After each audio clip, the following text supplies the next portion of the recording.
Hey guys, welcome back to a brand new episode of PHT TV. I have Corey with me today. You guys all know Corey from the Klipsch Owners Facebook page and the #1 seller of Jubilees. So far. Well, new and old. So originally the old ones and now #1 seller of the new ones as well. So if you guys want to get your hands on a set, you know where to go. But today we are going to dive into a compare. Old Jubilees versus the new Jubilees. So take a look what we got up front here.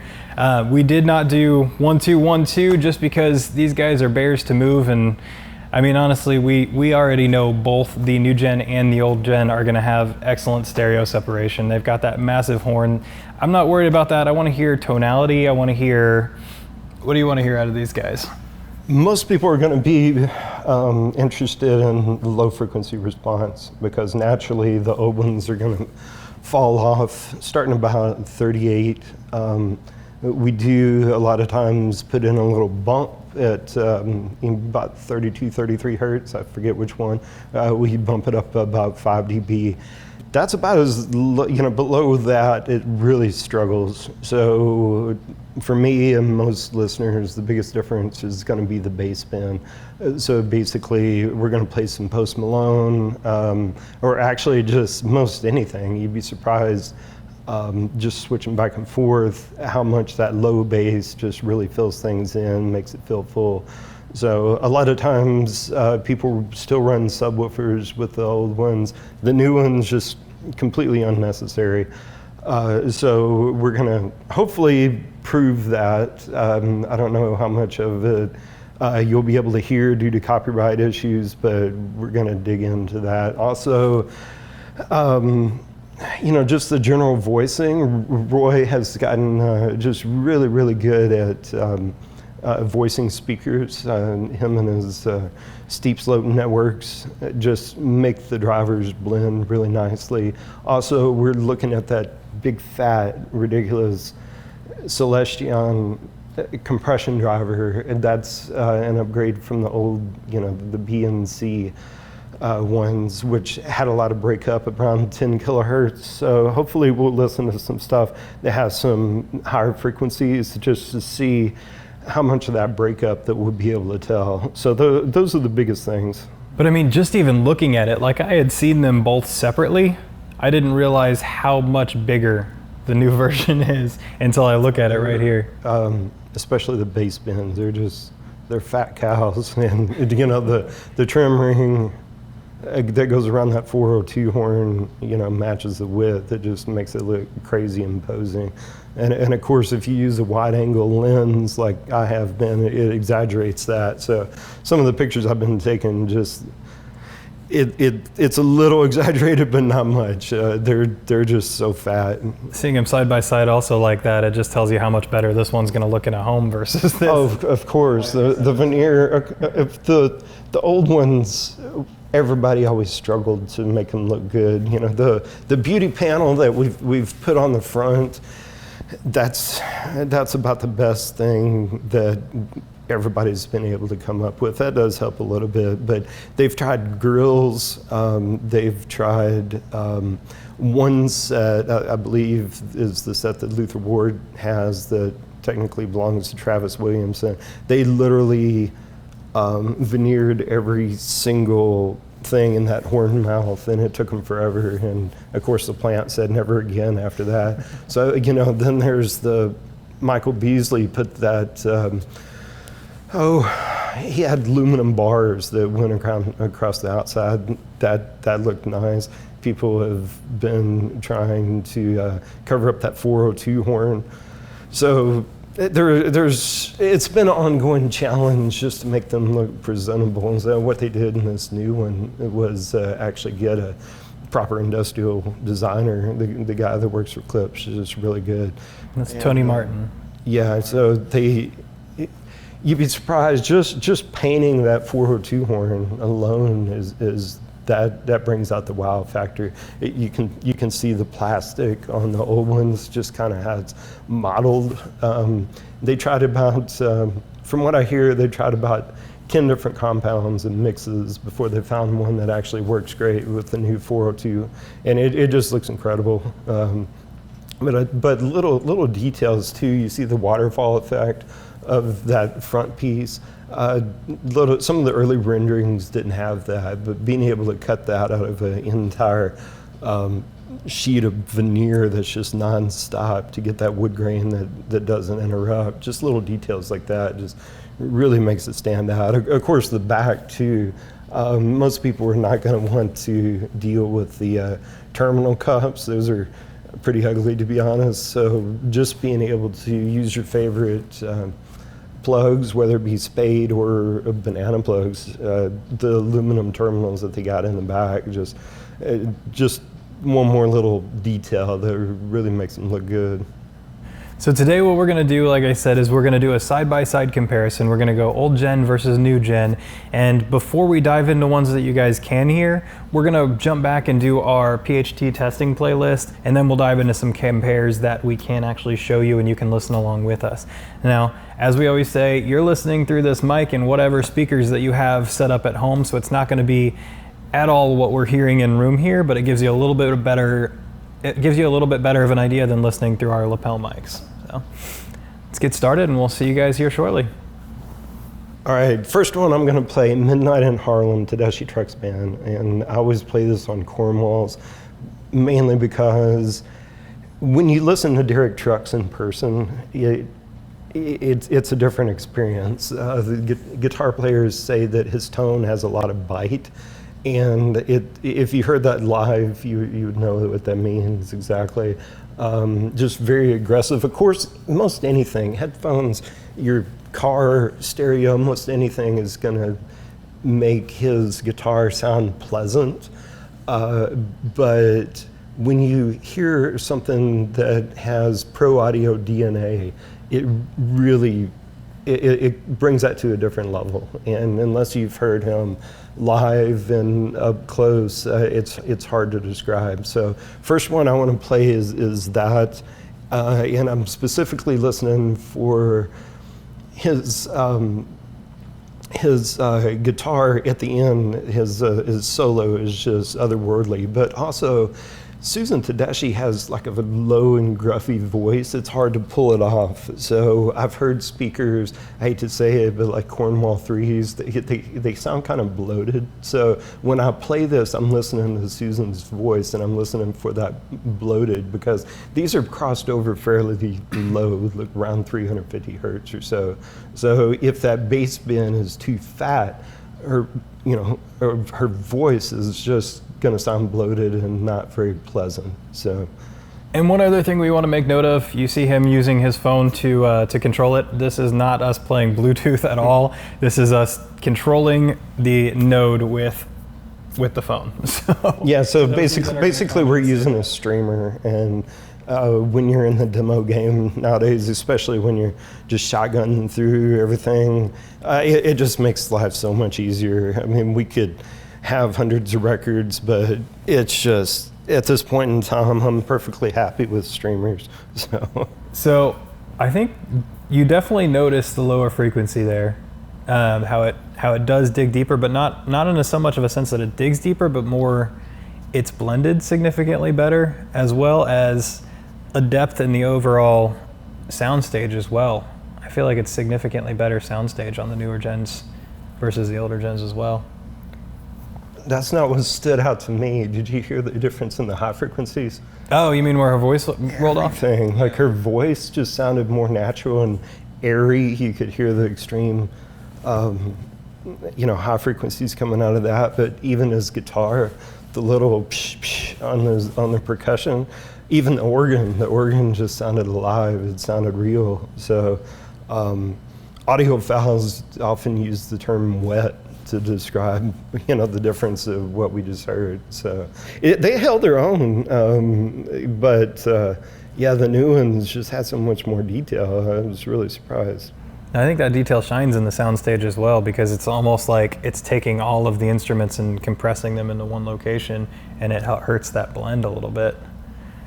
You can try something else and see. Yeah, so I'm going to play some Post Malone, and I play this for a lot of people because it's very obvious that certain speakers leave a lot on the table. The bass Some people would think this is somewhat of an immature song, but the bass line is super fun. So we're going to listen to when the bass gets the lowest, and I want to switch back and forth and just see how bad the difference is. And sometimes when we're listening to the low frequencies, also you can tell the difference by the cameras are shaking on one speaker and not on the other. So, which one are we doing next? This is Better Now, and yeah, I just like the bass line on it.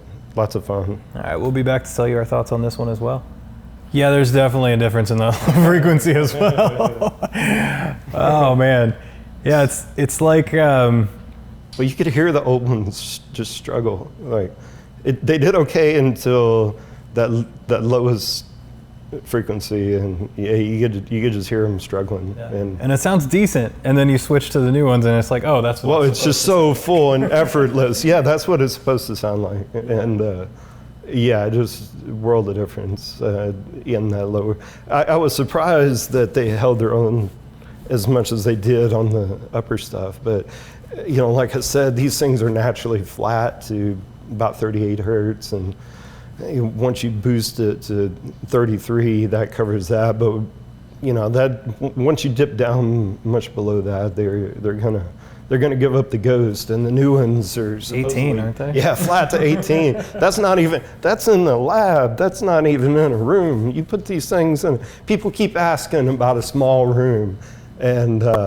You know, Roy always says the smaller the room, the bigger the horn, and that keeps all your excess reflections to a minimum. But at the same time, when you put that in a small room, you get cabin gain. That's why cars are so loud. You're getting that cabin gain. Once you put these in a small room, you're going to rattle your teeth out if you so wish. So yeah, that's going to be all kinds of fun. People are going to ask also, they're not Klipsch horns. Do you need them corner loaded? Obviously it's going to help a little bit, but it's not quite as necessary with these. Jubilees are interesting because the bass is actually more directional than usual. So putting them in a corner will help. You know, you put anything on a wall, or especially in a corner, it's going to help. But they're really interesting because the bass just doesn't fly everywhere and go backwards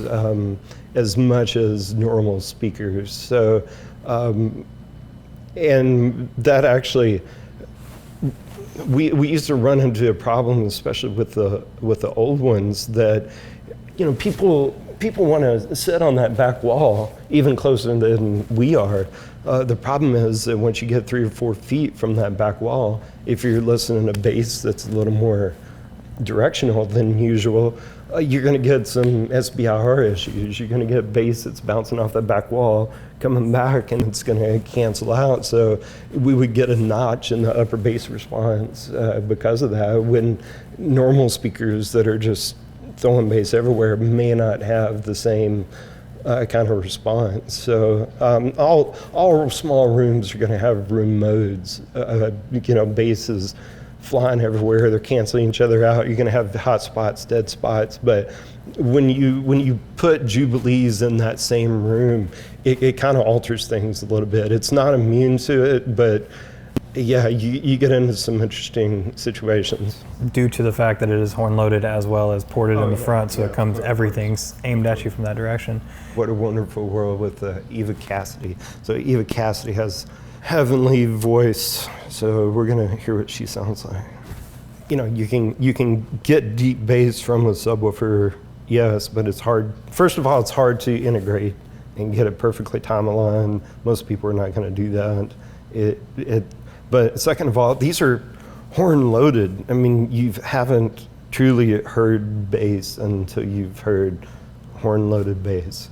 And hearing the bass, even on something as simple as an Eva Cassidy song, hearing the bass line come out of those things and just be so clean and full and totally effortless that's not normal. It's just not. And people don't understand that. You go to the home theater forums and like I help admin a group called Home Theater Enthusiasts. I'm sorry, I love you guys, but they don't get it. So you got to hear these in person, really. And the difference, I mean, they're both horn-loaded. They're both horn-loaded bass bins, but the difference between the new gen and the old gen. So the old ones are basically kind of like two Pro Audio 12s. Just think of a sealed cabinet with a horn wrapped around it. That's your typical construction of a horn. What they did on these new ones was actually, the woofers have a little more X-Max. I'm pretty sure it's kind of a typical foam surround woofer at this point, but the biggest thing that they changed was that instead of a sealed chamber, think of, it's still two 12s, but they ported the thing, and then they wrapped a horn around that whole ported shenanigans, which is actually, they got the patent on the design. This is Pro Audio trickle-down technology. They did this in the 1802 and the 1502, which wasn't very many made, but yeah, it's just, you're able to get so much deeper doing that. It's just shocking, really. And I didn't think you could get that low. And I called BS publicly, and Roy made me eat my words. So he's good at doing that. But Never yeah, get it's into a battle just with Roy. it's so low. I didn't believe him until we went to the lab, and he played this. He's got this weird bass CD that it's got all kinds of bass notes. It's probably been around since the 90s, but it hits like every bass note. Well, one particular passage in the song gets a little below infrasonic. It must have been 15, 16 hertz. It was pressurizing the room. I mean, most people have not experienced that, but as soon as I felt whatever, as soon as I experienced that made me a believer. I couldn't believe it could get that low, really. But my favorite quote from him is when he talks about all the other speakers and people ask him how they sound, and he says they sound okay.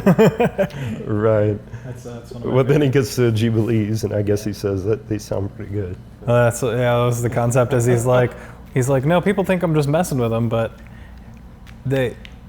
I've heard the Jubilees, and in comparison to the Jubilees, everything else is just okay. So that's the concept, and it's... Well, the interesting thing about these bass bins is that these were supposed to be the new version of the Klipsch horns, and but as soon as Paul Klipsch heard them, he's like, we can't do that. These are a step above the Klipsch horns. They were supposed to be the replacement, and once they started measuring, everything about the K-horn bass bin has been improved. So they extend lower, but most importantly, they actually extend higher. And the reason that's important is because that's what allows it to be a two-way design. When the first Jubilees came out, that horn, it was smaller. They had to cross it over at like 800 hertz. So, but also it's flatter. It's got a more natural frequency response. K-horns is kind of, it's got a big hump in the middle, which, think of an arrow hump when the Jubilees are more rounded and extends farther. But also, it's got less distortion. And the big thing about Klipsch and these big horns that a lot of people don't realize is that it's not just harmonic distortion, it's intermodulation distortion. So a lot of people don't think about that, but intermodulation is what actually stands out. So harmonic distortion, some people get weird about it, but realistically speaking, it blends into the music a lot better. Intermodulation does not blend in whatsoever. So they actually did a test to prove how much some of these horn-loaded woofers can eliminate that. And just based on memory, the two frequencies that they used was like, okay, let's take a subwoofer that's playing 50 hertz, but let's also interlace the 220 hertz tone on top of that. Well, as soon as you could do that, And I mentioned this in another video. You've got your, big sine wave, but you've also got this little sine wave happening as that woofer is moving. And what happens is that when you play those two frequencies like that, you're not just getting 50, you're not just getting 220, you're getting frequency 1 plus frequency 2, which is 270. You're getting frequency 1 plus 2 times frequency 2, which is 320. You're getting a subtraction 2, so you're getting what, 170. You're getting all kinds of weird stuff. So none of those frequencies match up mathematically whatsoever. That's why these things sound so clean, because it just keeps that to an absolute minimum, and you've got to get used to it and hear it for a while before you can truly appreciate that. And then we did next we did Tempest by Tool. Right. So the biggest thing I noticed about that is that any kind of pretty audiophile term that I can use, but it made you want to crank it. It was they were more comfortable. Like the old ones had some really thick mid-range, but the new ones were just like, it just felt natural. It felt clean. You just wanted to crank it. So that one for me, it was more so just the cleanliness of the new versions, because it almost sounded like it was remastered in the new versions when it's an identical recording. So I'm going to play some Eric Mongrain. I just want to see just how detailed these things are. And I play one of these songs in particular with a Percussion S7T, and there's just so many little micro details. Like when you get a good acoustic guitar recording, all the little strings slapping the fret, it's just all kinds of scads of details. I just want to see, just because the compression driver, I think the diaphragm's like 7 inches with a 5-inch voice coil. It's just, it's really shocking me, the upper frequencies. So I want to see just how detailed it can get with these little micro details. Upper airiness of the little bitty squeaks. And do you notice how much more lifelike it sounds on the top end? Live was exactly the word I was going to go.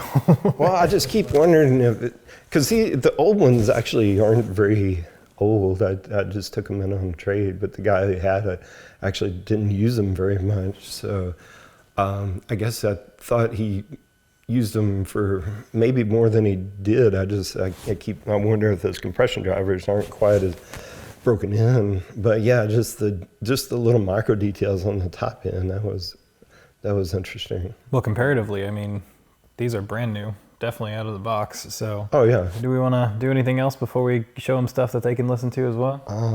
Let me see what else I got. Mused to Death, Roger Waters. That one, I feel like where you notice the difference the most is when everything's playing at once. When we were, I don't know what that is. I don't know if that's you said organ, but no, I was thinking more almost. I'm not sure what it was. Some kind of interesting. But it's like you don't notice the full depth of the notes being played until you switch over to the newer versions. I've got to switch gears and go the opposite way. I got to brag on the old ones on this song. I thought his voice sounded very good on the old ones.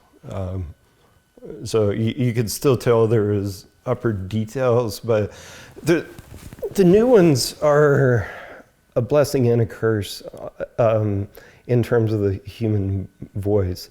The only thing that, yeah, I'm not saying this is a bad recording, but a couple of things he said made me think of a couple of bad recordings. So if you get something with a lot of sibilants, with the S sounds, it really stands out with the new ones. If it's I've heard a couple, and it just really turned me off. But you got to be choosy about what you're going to do some serious listening to. This is actually a very good recording, but it just reminded me. This is Roger Waters song is actually used by Klipsch. So we went to the national sales meeting, and I guess it was around Indianapolis. And we had these things up there, and they played that song. Just very popular. Roy uses it all the time, so that's why I wanted to make sure I played it here. But yeah, I was surprised because he's got a low-spoken voice. It's low in frequency, and he's soft-spoken in a bunch of that song. And for the old ones to pull it off like that, that. Especially side by side with these new ones, that was pretty impressive, really. Kept up decently. Oh yeah. I'm not sure what else to say about that one. Yeah, me neither. So I'm gonna play Oscar Peterson, You Look Good to Me, and this is apparently a popular demo tune, but one of my favorite memories of these new ones was I actually played this for Roy, and he had never heard it before. On an audiophile grade speaker, it sounds pleasant enough. It sounds realistic. On the Jubilees, that bow of that double bass as it's sliding across the strings, I'm sure there's a musical term for that, but it was so wavy and aggressive and so detailed. Roy literally got up, he started checking the speakers. He thought something was wrong, and no, they're just so revealing. It sounds different. So I'm wanting to play this here and see if it sounds different than what we experienced. We had these set up at the Klipsch Museum, the new field house in Hope, and that's when we played this. Just what do you think? I think it's just, it's over and over again, the same things that I'm noticing on the new versions versus the old versions is, even though the old versions, like before I heard the new versions, were like, this is what live sounds like, then you move to the new versions, you're like, nope, I was wrong.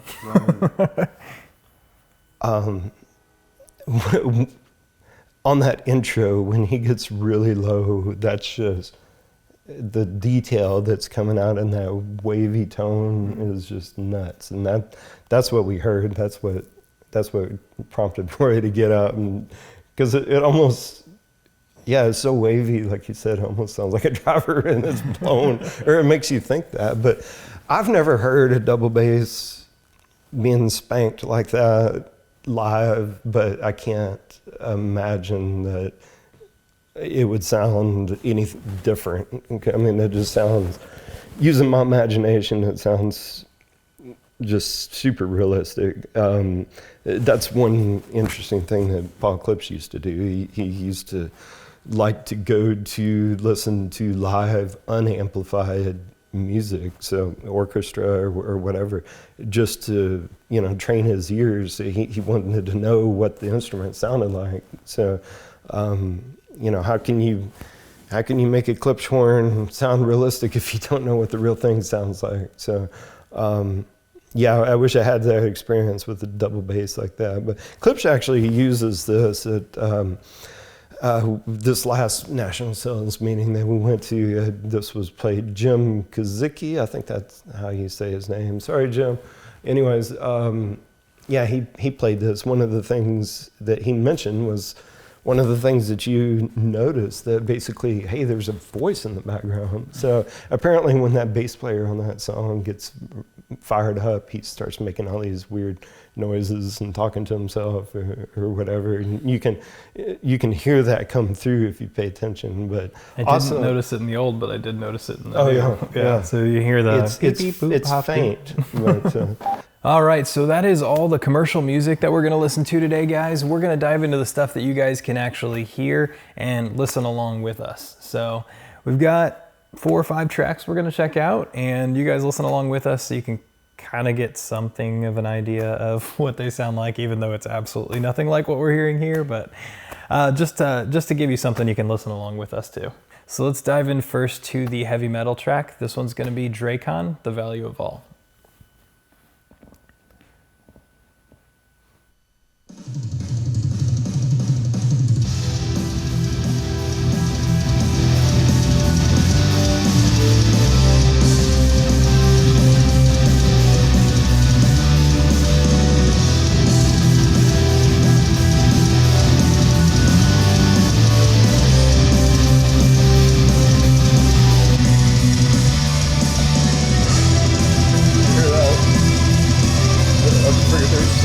you can even tell.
That was Draekon, The Value of All, and that is our metal track that we have to listen to.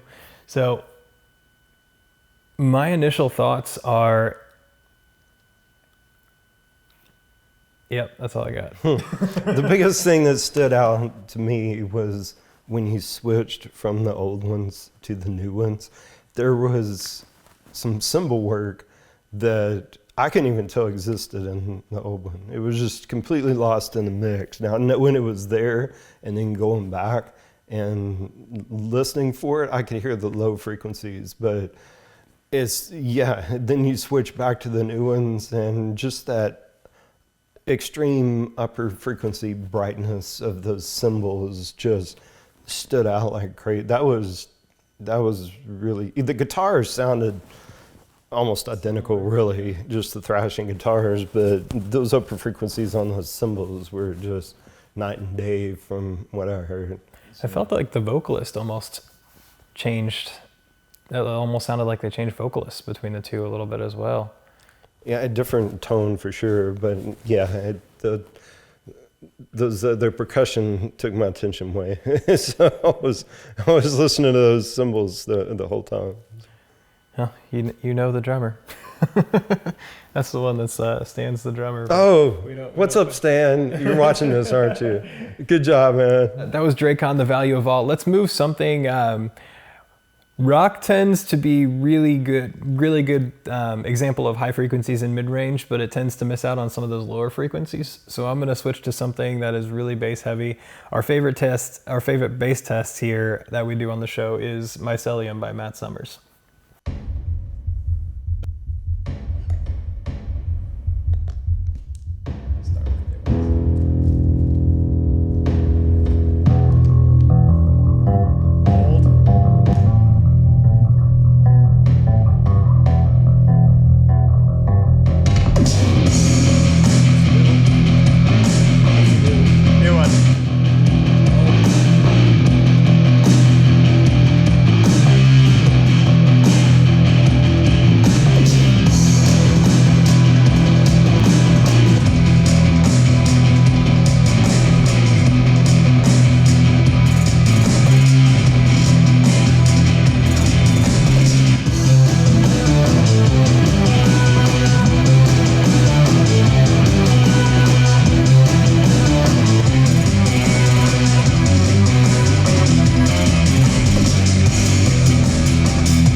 That was Matt Summers, Mycelium, and Matt is a heck of a musician. He does all that mess himself. I can't imagine. Yes. And he mixes it himself, and he. So many albums, and most of the tracks that you hear as background tracks on the Klipsch items, Matt made also. So if you see a Klipsch videos, a lot of them are that same artist there. So the bass was interesting, and of course there's a lot of stuff going on in that, but the bass was interesting because it sounded different. So when he switched to the old ones, there was a lot of punchy upper bass, possibly lower mid bass that I noticed. I mean, I could feel my seat vibrating with those upper frequencies a little more, but the low was just kind of gone. The new ones just, to me, sounded a lot more balanced. Like I feel like that was his intent. He probably didn't mean for all that punchiness to be a little more obvious. I don't know. Just had more depth. Without that lowness to complement it. But also he hit on my favorite part of the Jubilee, which was bass guitar. And a lot of people think of bass guitar being an instrument that plays the root note, the root frequency, which, you know, on a 4-string, it's 41 hertz. On a 5-string, it's 28 or something, like maybe 31. I'm getting mixed up with the piano. But bass guitar, primarily what you're hearing is, you know, the mid-range. You know, you want that fundamental note, but you want all that mid-range harmonics on top of that. So you could hear the harmonics when he played that bass, which is that's why everybody likes Tool songs on the Jubilees. It makes the bass guitar harmonics just sound I don't know if angelic is the macho term to use, but I was listening to Red Hot Chili Peppers last night, and it was just hearing the Blood Sugar Sex Magic album, Flea's growly bass. It just, Jubilees make bass guitar like that just absolutely come alive. So, yeah, good job, Matt. Need to listen to your stuff more, buddy. There's a ton to thumb through. If you guys go to that, we always post links in the description to our artists that we use. Check out his link. There's a very extensive library to check out. One of the main reasons we use the mycelium cut is because of its repetitive nature as well. So you can hear do do do do do do do do do do do, then switch over and hear the exact same couple of seconds on that note. But another one we like is Trey Johnson, Bring My Baby Home. And essentially this is a country track, but it's just a single guy. It's a live recording. It's him, his guitar, and his stomping foot is one of our favorite things to listen for in this cut. So this is Trey Johnson, Bring My Baby Home.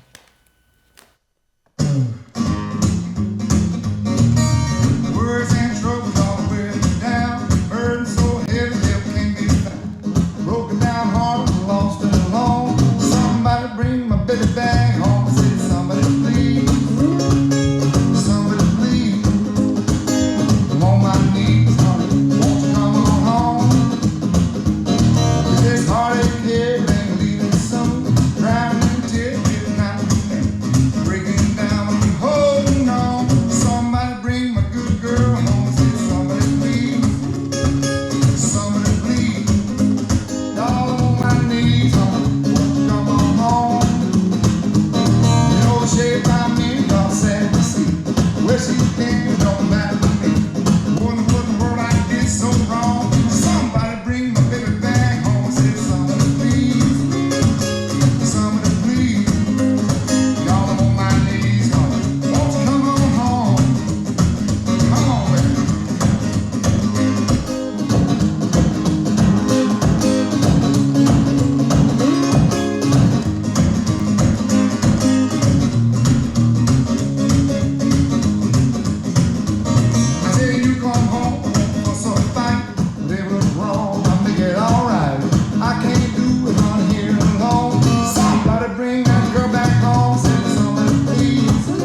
One of our favorite things in that track is the stomping foot, because that you can tell a live performance by the sound of that stomping foot on that stage. And I feel like you switch to the olds.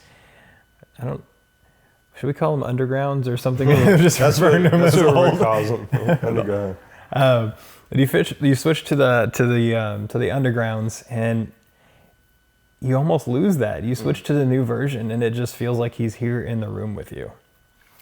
So, of course, you probably noticed my guitar store in the other room. So I was listening to the acoustic guitar the entire time.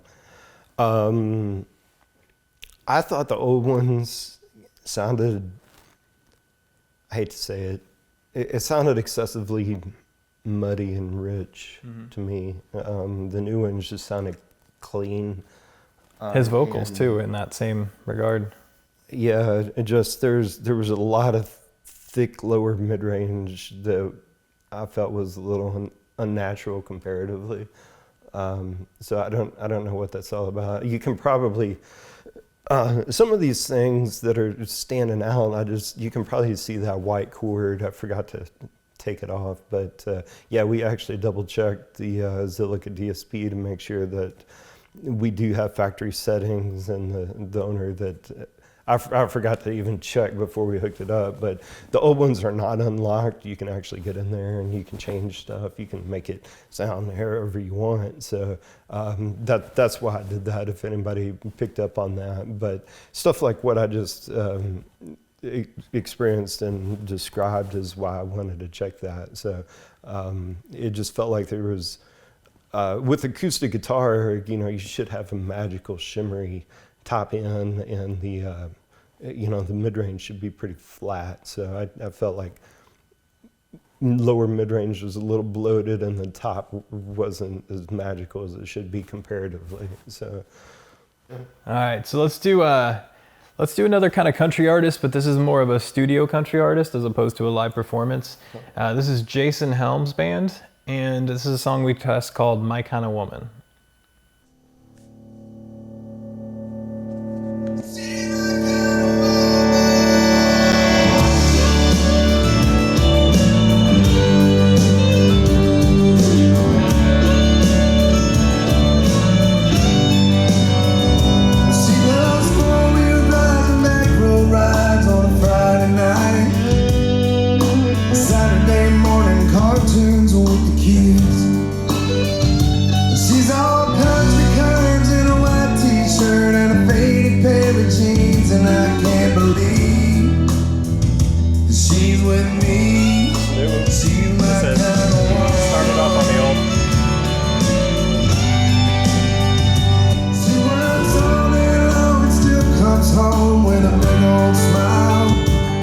Even though she knows her work is never done, she's full of stage to watch me play in some old honky tonk, singing along with every song. She's that kind of woman, a real woman, a mother, a real lover, my best friend, a woman's a woman.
That was Jason Helm's band, My Kind of Woman.